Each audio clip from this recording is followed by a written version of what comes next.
Hi everyone, welcome back to Trishna's Assamese cookbook. আজি এটা মই নতুন চিকেনৰ ৰেচিপি লৈ আহিছোঁ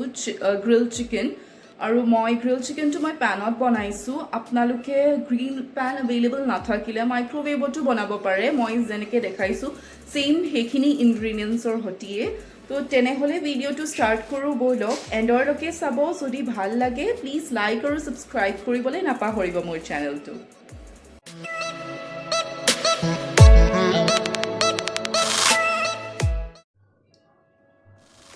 এতিয়া মেৰিনেশ্যনৰ কাৰণে মই ইয়াত 2 টেবল স্পুন দৈ লৈছোঁ তাতে মই 1 tablespoon ginger garlic paste add কৰিছোঁ আৰু ইয়াৰ ওপৰত মই নিমখ সোৱাদ অনুসৰি দিছোঁ হালধি আধা tablespoon red chilli powder half tablespoon গৰম মছলা হাফ টেবল স্পুন চিকেন মছলা 1 টেবল স্পুন আৰু মই ধনিয়া পাউডাৰ দিছোঁ 1 টেবল স্পুন এতিয়া এইখিনি আমি মিক্সচাৰখিনি ভালদৰে মিক্স কৰি দিম আৰু ইয়াত মই তেল দিব পাহৰি গৈছিলোঁ 2-3 টেবল স্পুনমান আমি ইয়াত ৰিফাইন অইল এড কৰিম এইখিনি আমি ভালদৰে মিক্স কৰি দিম এনেকৈ আপোনালোকে whisk এডাল লৈ পিনি ফেটি থাকিব whisk নহ'লে চামুচেও আপোনালোকে এইখিনি এনেকৈ মিক্স কৰি থাকিব পাৰে এয়া দেখিছেনে এনেকুৱা টেক্সচাৰেই লাগে তো এইখিনি আমাৰ ৰেডি হৈ গৈছে এইখিনি মই ছাইডত থৈছোঁ এতিয়া মই চিকেন ফ্ৰাই 500 গ্ৰামছ ইয়াত ইউজ কৰিছোঁ এতিয়া যোনখিনি আমি মিক্সচাৰ বনাই থৈছিলোঁ সেইখিনি মই ইয়াত এড কৰি দিছোঁ এয়া দেখিছেনে মই এইখিনি ভালদৰে মিক্স কৰি ল'লোঁ চিকেনৰ লগত এতিয়া এইখিনি আমি মেৰিনেট কৰিব লাগিব মিনিমাম আপোনালোকে 1 আৱাৰলৈকে ৰেফ্ৰিজাৰেট কৰিব লাগিব তেতিয়াহে ভাল হ'ব এইখিনি এয়া আফটাৰ 1 আৱাৰ দেখিছেনে আমাৰ এইখিনি চিকেনখিনি হৈ গৈছে এতিয়া আমি এইখিনি গ্ৰিল কৰিম গ্ৰিল কৰিবৰ কাৰণে মই এনেকুৱা এখন গ্ৰিল পেন ইউজ কৰিছোঁ গ্ৰিল পেন নাথাকিলে আপোনালোকে মাইক্ৰৱেভতো এইখিনি এনেকেই কৰিব পাৰে ইয়াত মই 2-3 টেবল স্পুনমান ৰিফাইন অইল এড কৰিছোঁ আৰু মই ইয়াত বাটাৰ এড কৰিছোঁ 3 টেবল স্পুন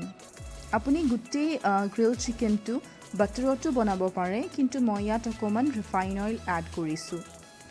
এইখিনি বাটাৰখিনি আমি ভালদৰে মেল্ট হ'বলৈ দিম আৰু এনেকৈ ব্ৰাছ এডাৰৰ হেল্পত আমি এইখিনি গ্ৰীজ কৰি দিম আৰু মেক চিয়'ৰ কি আপোনালোকে গেছটো ল'ত ৰাখে নহ'লে বাটাৰখিনি জ্বলি যাব এতিয়া আমি চিকেন পিচ এটা এটাকৈ ইয়াত পেনখনত এড কৰি দিম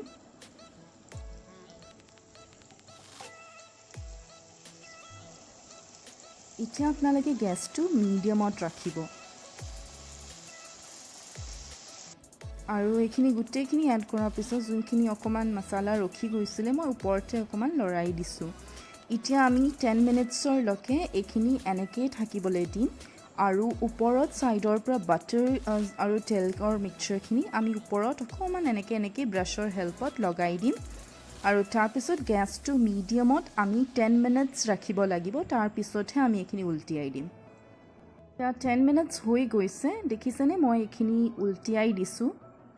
আৰু উলটোৱাৰ পিছত এনেকৈ ভালদৰে আপোনালোকে এবাৰ হেঁচি দিব লাগিব কিন্তু ষ্টাৰ্টিঙত নেহেঁচিব নহ'লে মছলাখিনি চিকেনৰ মানে লাগি নধৰিব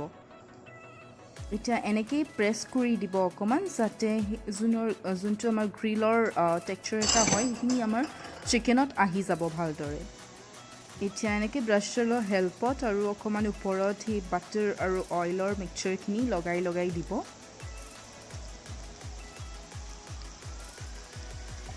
চেম এনেকৈ লগাই দিব এতিয়া মই আকৌ এইখিনি উলটিয়াই দিছিলোঁ আপুনি চাওক এয়া দেখিছেনে আমাৰ যোনখিনি গ্ৰিলৰ যোনটো টেক্সচাৰ হয় সেইটো চিকেনতো আহি গৈছে বাছ এনেকৈ হেঁচি দিব ষ্টাৰ্টিঙত নেহেঁচিব ফাৰ্ষ্টত উলটোৱাৰ পিছতহে এইখিনি এনেকৈ হেঁচিব আৰু গেছটো মিডিয়ামতে ৰাখিব আৰু এনেকৈ আমি অকণমানকৈ এইখিনি বাটাৰখিনি লগাই থাকিম তেতিয়া ফ্লেভাৰটো ভাল হয় খাবলৈ এয়া দেখিছেনে আমাৰ গ্ৰিল চিকেন বনি ৰেডি হৈ গ'ল। খাবলৈ খুবেই ভাল লাগে, এনেকৈ এবাৰ ট্ৰাই কৰি চাব। এতিয়া বলক আহক আমি এইখিনি ছাৰ্ভ কৰি লওঁ। চ' ৰেডি হৈ গ'ল আমাৰ গ্ৰিল